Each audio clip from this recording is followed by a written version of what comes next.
Hello everyone, welcome back to my channel God blessings life. मुझे पता है guys, मैं बहुत दिन से वीडियो नहीं अपलोड कर रही थी क्योंकि मेरी ना सिस्टर आई हुई थी। इस वजह से मैं वीडियो अपलोड नहीं कर पा रही थी। उसके बाद ना बाढ़ आ गई थी, मतलब जमुना जी में ना पानी भर गया था और मेरा घर जमुना जी के पास में है, तो लाइट नहीं आ रही थी। काफ़ी दिन तक लाइट नहीं आई थी, 3-4 दिन तक। इस वजह से मुझे वीडियो बनाने का ना बिल्कुल भी टाइम नहीं मिल रहा था। आज मैं आप लोगों के लिए अधिक मास के महीने की, जो अधिक का महीना होता है उसे हम लोन का महीना भी कहते हैं, मलमास भी कहते हैं, उस महीने की शुक्ल पक्ष की एकादशी की कथा को आप लोगों के लिए वर्णन करूंगी। मैं आप लोगों को सुनाऊंगी। अगर आप लोगों को मेरी सुनाई हुई ये कथा अच्छी लगती है, पसंद आती है, आप लोगों के मुताबिक सही है, तो प्लीज़ मेरे चैनल को सब्सक्राइब, मेरी वीडियोस को लाइक, शेयर और कमेंट जरूर कर दीजिएगा। तो हम कथा शुरू करते हैं। अधिक मास के शुक्ल पक्ष की एकादशी की व्रत कथा प्रारंभ करते हैं। युधिष्ठिर बोले, हे जनार्दन, मल मास के शुक्ल पक्ष में कौन सी एकादशी होती है, उसका नाम और विधि क्या है, मुझसे कहिए। श्री कृष्ण बोले, मल मास में जो पद्मिनी नाम की पुण्यतिथि होती है, यत्नपूर्वक उसकी उपासना करने से वह पद्मनाभ भगवान के लोक में ले जाती है। मल मास की पुण्यवती और पापों को नाश करने वाली तिथि कही गई है। उसका फल वर्णन करने में 4 मुख वाले ब्रह्मा जी भी असमर्थ हैं। पहले ब्रह्मा जी ने नारद जी से पापों के समूह को नाश करने वाले और भुक्ति मुक्ति को देने वाले इस पद्मिनी के उत्तम व्रत को कहा है। श्री कृष्ण भगवान की वाणी सुनकर धर्मज्ञ राजा युधिष्ठिर अत्यंत आनंदित होकर श्री कृष्ण जी से एकादशी की विधि पूछने लगे। तब राजा के वचन सुन प्रीति से प्रफुल्लित नेत्र हैं जिनके, ऐसे श्री कृष्ण जी बोले, हे राजन सुनो, जो मुनियों को भी दुर्लभ है उसे मैं कहूँगा। दशमी के दिन व्रत आरंभ किया जाता है। कांस पात्र में भोजन मांस, मसूर, चना, कोदो, शाक, मधु तथा दूसरे का अन्न, ये 8 वस्तुएं दशमी के दिन वर्जित हैं। और हविष्य अन्न अर्थात जब, चावल आदि और अक्षार अर्थात सांभर, लवण को छोड़ दूसरा सेना लवण भोजन करे। दशमी के दिन पृथ्वी पर शयन करे और ब्रह्मचर्य से रहे। और एकादशी के दिन प्रातः काल उठे, विधि पूर्वक शौच करके दंत धावन ना करे और बहरा कुल्ला करके शुद्ध हो जाए।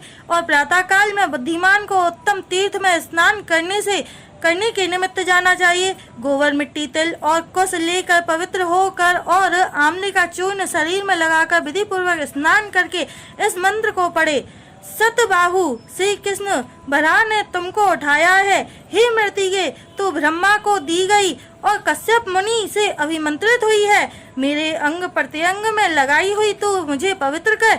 हे मृतिके, तुमको मेरा नमस्कार है। मुझको हरि पूजन के योग्य करो। समस्त औषधियों से उत्पन्न और गौ के उदर में स्थित और पृथ्वी को पवित्र करने वाला गोबर मुझको पवित्र करे। ब्रह्मा के थूक से उत्पन्न भुवन को पवित्र करने वाली धात्री को नमस्कार है। स्पर्श करने से तुम शरीर को पवित्र करो। हे शंख चक्र गदा धारी जगतपति, हे देवताओं के देव, हे विष्णु, मुझे अपने तीर्थ में स्नान करने की आज्ञा दीजिए। यह कहकर और वरों के मंत्र का जप करके तथा गंगा आदि तीर्थों का स्मरण करके जहाँ कहीं जलाशय हो उसमें विधि पूर्वक स्नान करे। हे नरश्रेष्ठ, इसके पश्चात विधि पूर्वक मुख, पीठ, हृदय, बाहु, सिर और शरीर का मार्जन करे। फिर सुखदायक, पवित्र और अखंडित अर्थात जो फटा ना हो ऐसा श्वेत वस्त्र धारण करके विष्णु भगवान की पूजा करे तो बड़े बड़े पाप नष्ट हो जाएं। फिर विधि पूर्वक संध्या वंदन करके देवता और पितरों का तर्पण करे और विष्णु भगवान के मंदिर में आकर उनकी पूजा करे। एक मासा स्वर्ण के बनाए हुए राधिका के सहित कृष्ण और पार्वती सहित महादेव जी की विधि पूर्वक पूजा करे।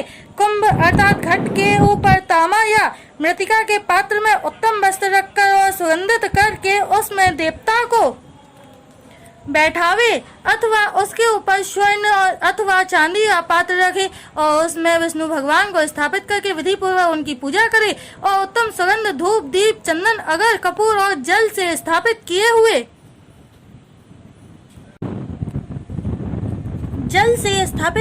भगवान की पूजा करे। नाना प्रकार के पुष्प, कस्तूरी, श्वेत, कमल और ऋतु में उत्पन्न हुए पुष्पों से परमेश्वर की पूजा करे। शक्ति के अनुसार विविध प्रकार के नैवेद्य तथा निराजन अर्थात धूप, दीप तथा कपूर से केशव भगवान और शिव जी की पूजा करे। और भगवान के सम्मुख नाचे गावे, पतितों से वार्तालाप ना करें और ना उनको छुवे, मिथ्या बात ना बोलें, विचार करके सत्य बोलें, रजस्वला स्त्री का स्पर्श ना करें, और वैष्णवों के सहित विष्णु भगवान के सम्मुख बैठकर पुराण सुने। मलमास के शुक्ल पक्ष की एकादशी का व्रत निर्जल करे, अर्थात इसके व्रत में जल ग्रहण ना करे। इस व्रत में केवल जलपान अथवा दुग्धपान करना चाहिए, अन्यथा व्रत नष्ट हो जाता है। और रात्रि में गाते बजाते हुए जागरण करना उचित है। प्रथम पहर की पूजा में नारियल का अर्घ देना उत्तम है। दूसरे पहर में बेल से अर्घ दें। तीसरे पहर में बीज पूर्वक अर्थात बिजौरा और चतुर्थ पहर में सुपारी और विशेष करके नारंगी से पूजन करना चाहिए। प्रथम पहर में जागरण करने से अग्निहोत्र यज्ञ का पुण्य होता है।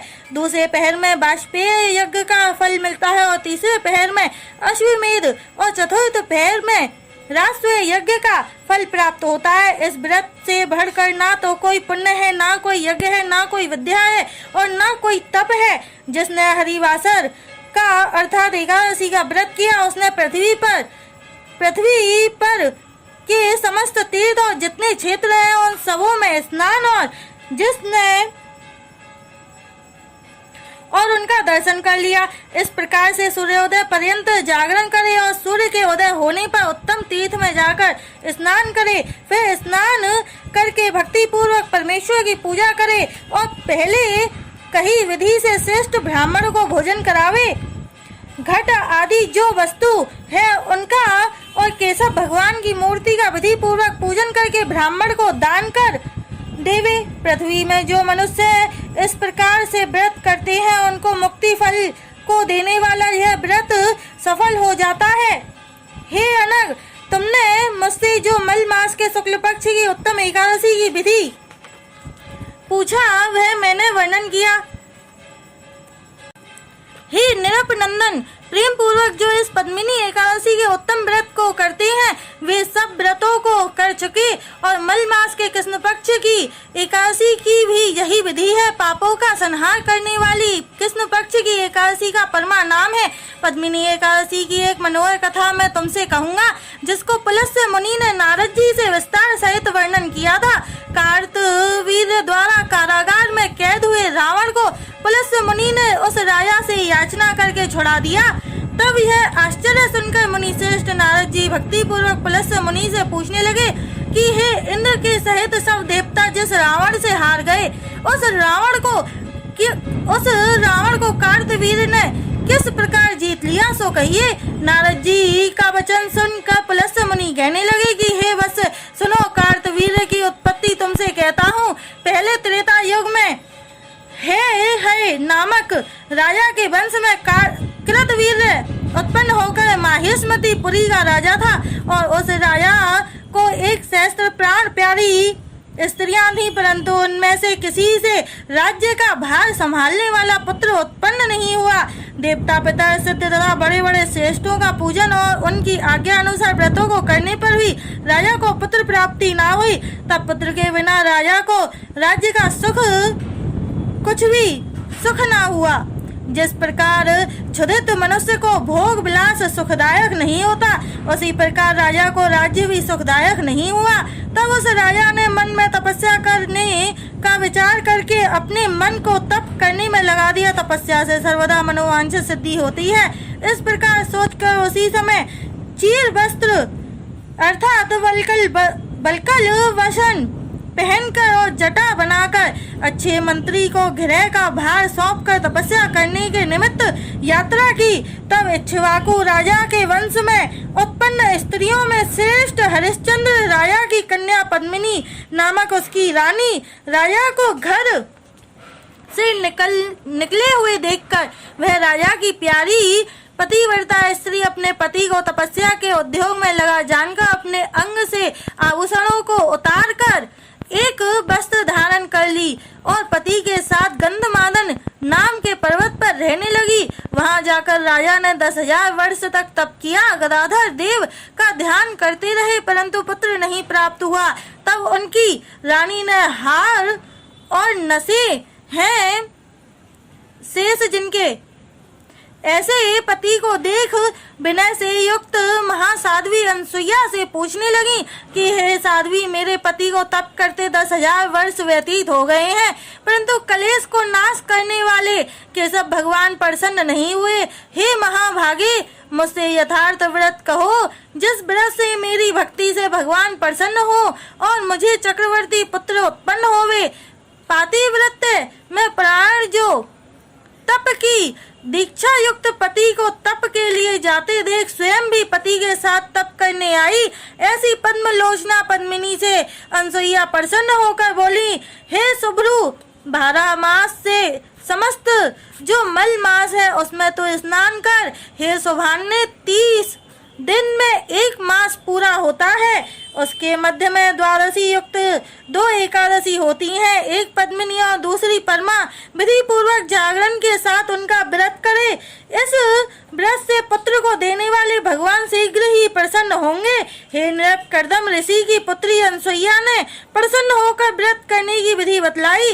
अनसुईया के द्वारा बतलाई विधि को सुनकर सुंदर अंग वाली पद्मिनी पुत्र प्राप्ति की इच्छा से व्रत करने लगी। एकादशी को सदा वह निर्जल निराहार रहती और रात्रि में गीत नृत्य समेत जागरण करती। व्रत पूर्ण होने पर शीघ्र ही प्रसन्न हो गरुड़ पर चढ़े हुए केशव भगवान आकर बोले, हे सोवने, वर मांग। श्री भगवान के वचन सुनकर उस शुद्ध मंद हास्य वाली ने प्रीति से भगवान की स्तुति करके मांगा कि मेरे पति को आप बहुत बड़ा वर दीजिए। पद्मिनी का यह वचन सुनकर कृष्ण बोले, हे भद्रे, मैं तुमसे प्रसन्न हूँ। कहकर जनार्दन भगवान बोले, यह मल मास का महीना मुझे जैसा प्यारा है वैसा दूसरा और नहीं। उसके मध्य में मेरी प्रीति बढ़ाने वाली सुंदर एकादशी होती है। हे सुभ्रु, तुमने उसी एकादशी का व्रत शास्त्रों की विधि से किया है। हे शुभांगने, इसलिए मैं तेरे ऊपर प्रसन्न हूँ। तेरे पति को मनचाहा वर दूंगा। ऐसा कहकर विश्व का दुख दूर करने वाले विष्णु राजा से बोले, हे राजेंद्र, तुम जो वर चाहते हो उसे मांगो। तुम्हारे कार्य की सिद्धि के लिए मैं तुम्हारी प्रिया द्वारा प्रसन्न किया गया हूँ। विष्णु के यह वचन सुनकर प्रसन्न उस राजा ने सब लोगों द्वारा वंदित किए जाने वाले महाभाव पुत्र को मांगा।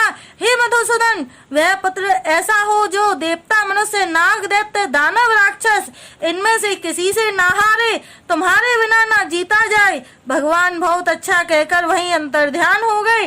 प्रसन्न है आत्मा जिनकी ऐसे राजा भी प्रिया समेत हष्ट पुष्ट होकर नर और नारी द्वारा मनोहर जो अपना नगर है उसमें आए और उस राजा को पद्मिनी रानी से कार्तवीर्य नामक महाबली पुत्र उत्पन्न हुआ। तीनों लोकों में उसके समान कोई मनुष्य ना था। 10 कंधर रावण युद्ध में उससे हार गया। चक्रपाणी गदाधर नारायण देव के बिना तीनों लोकों में उसे जीतने में कोई समर्थ नहीं था। मलमास के प्रसाद से और पद्मिनी के व्रत करने से रावण को हारने में विस्मय न करना चाहिए। देवादिदेव जो भगवान है उनके द्वारा प्रदत्त कार्तवीर्य महाबली था। ऐसा नारद से कह प्रसन्न हृदय से पुलस्त से आश्रम को गए। श्री कृष्ण बोले, हे अनग, जो तुमने पूछा सो सब मैंने तुमसे मलमास के शुक्ल पक्ष की एकादशी का महात्म्य कहा। जो मनुष्य इसका व्रत करेंगे वह हरि के पद को प्राप्त होंगे। हे राजेंद्र, जो वांछित वस्तु को चाहते हो तो तुम भी ऐसा ही करो। केशव भगवान का यह वचन सुन अति हर्षित राजा युधिष्ठिर बंधुओं समेत विधान पूर्वक व्रत करने को लगे। सूत जी बोले, हे द्विज, जो तुमने पूछा वह मैंने तुमसे कह दिया। यह पुण्य है और परम पवित्र है। अब आप लोग और क्या सुनना चाहते हैं? जो मनुष्य इसी प्रकार से मलमास का व्रत करेंगे और जिनके द्वारा सुख को देने वाली शुक्ल पक्ष की एकादशी की गई, वे पुरुष भी इस पृथ्वी में धन्य है। और जो इसकी संपूर्ण विधि को सुनेंगे वे उत्तम मनुष्य धन्य है। और जो कथा को समग्र पढ़ेंगे वे निश्चय कर हरि के निवास को जाएंगे। इस प्रकार श्री मलमास शुक्ल पक्ष पद्मिनी एकादशी व्रत कथा संपूर्ण। श्री हरि नमः। हेलो एवरीवन, यहाँ पे हमारी ये कथा संपूर्ण हो जाती है, कंप्लीट हो जाती है। अगर आप लोगों को मेरी ये कथा अच्छी लगी हो तो प्लीज़ मेरे चैनल को सब्सक्राइब, मेरे वीडियोस को लाइक शेयर और कमेंट जरूर कर दीजिएगा। Tata bye bye, take care.